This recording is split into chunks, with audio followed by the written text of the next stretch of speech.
Ok, et donc si on prend le deuxième cas, on va dire, bon, là on va juste prendre 2, et donc en petit 2, on va parler d'oxydation catalytique, dans l'air.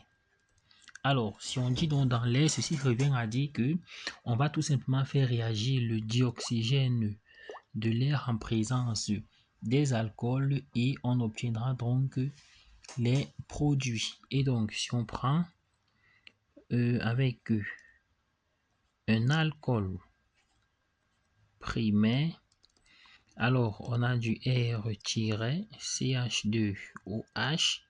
Là, si on suppose que l'oxydant est en défaut, on a un demi de O2. Là, on va préciser oxydant en défaut. Alors, si l'oxydant est en défaut, l'oxydation catalytique d'un alcool primaire va conduire à du R chaud plus du H2O. Donc, le composé, ce côté, il va perdre un H là et un H ici. Et le O aussi, on obtient donc 2H plus O, ça fait donc du H2O. Et ça conduit donc à ce composé qui est un aldéhyde.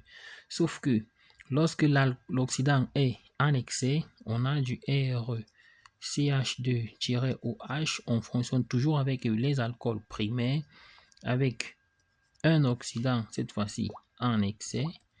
Donc on va dire oxydant en excès.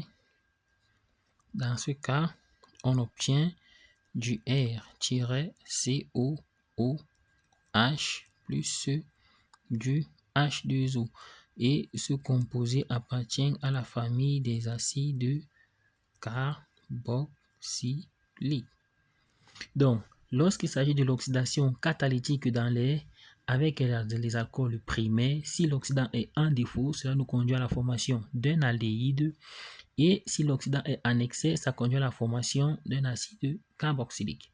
Et donc, si on prend le cas d'un alcool secondaire, alors lorsque l'alcool est secondaire, que l'oxydant soit en excès ou à défaut, on obtient un seul produit. Donc là, j'aurai du R-CH ou H-R' plus un demi de O2. Donc là, on va juste mettre ce 1 demi pour équilibrer la réaction. Donc ici, il n'y aura pas de problème du fait que l'oxydant peut être en excès ou à défaut, quel que soit lambda. L'oxydation ménagée des alcools secondaires ne conduit qu'à un seul produit, RCOR' plus du H2O, et ce composé appartient à la famille des cétones. Et dans le cas des alcools tertiaires, c'est impossible. Quand vous regardez bien, pour ce composé-ci, pour obtenir la molécule d'eau qui se forme, il faudrait que le composé perde ce H qui vont se relier à ce O. On obtient donc le H2O qu'on avait ici. Le carbone qui porte la fonction P1H, la fonction aussi P1H, plus le O aussi, on obtient l'eau.